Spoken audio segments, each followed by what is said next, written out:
riot of potted plants that crowded the balcony in a warm, opal-like glow.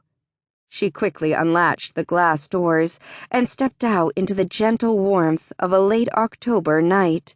Cece's balcony was large, and it looked out on a greenbelt that divided the apartment complex and an upscale neighborhood.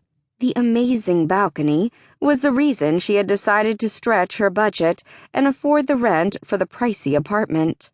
She loved to sit there and let the comforting sounds of the greenery melt away the tension that relentlessly clung to her from work, and could even stubbornly stay with her through her kickboxing class and the warm bubble bath soak she so often took after class. She had spent many evenings there, as was evident by the comfortable wicker rocking chair and the matching whatnot table that was just the right size to hold a book and a glass of something cold. Nestled in the middle of the lush plants was her favorite piece of balcony furniture, a mini version of a chimenea. Tonight, the creamy color of the chimenea caught the moon's caress and reflected its light like moonlight off the sands of an exotic beach. Suddenly, she lifted her head back and spread her arms as if she could embrace the night. The full moon filled her vision, and she felt her body flush, like she was being saturated in the light of another world. And her head snapped up. "It is true," she said to the listening night. "It must be true." And an idea was born, conceived of champagne and moonlight. Cece grinned and whirled back through the open glass doors. Practically skipping, she rushed to her bedroom, already unbuttoning her Air Force uniform. The dark blue skirt and light blue blouse pooled with her pantyhose and bra. Step 1. Naked, Cece pulled open her pajama drawer and pawed through it until she found the long silk nightgown that lay at the bottom, ignored for her more practical cotton nightshirts. A uniform is good for work, but not for magic, she told herself, and pulled the pale gown over her head, loving the erotic feel of it as it slid down her naked body. "I will wear this more often," she promised aloud. Step 2. She moved resolutely to her spare room, which she had recently begun to set up as an office.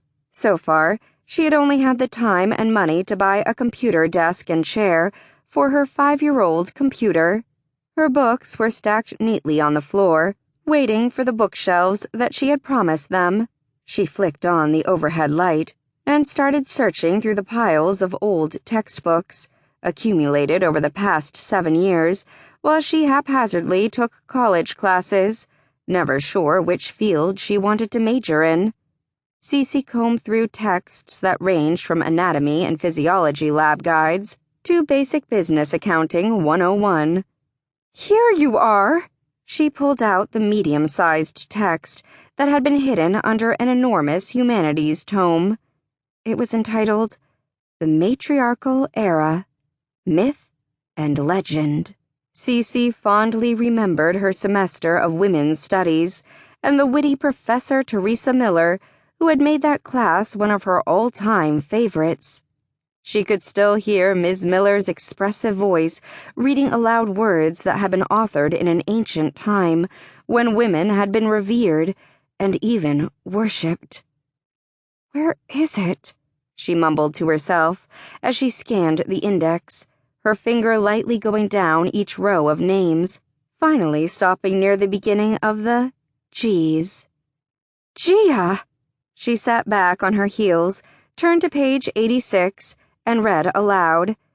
Gaea, or Gaea, was an earth goddess, the Great Mother, known as the oldest of the divinities. She ruled magic, prophecy, and motherhood.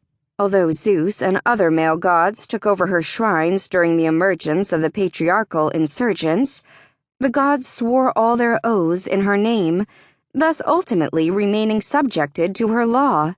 Cece nodded her head. This was exactly what she had been looking for. Gaea was the mother of magic. Flipping back to the index, she turned pages till she found the R's.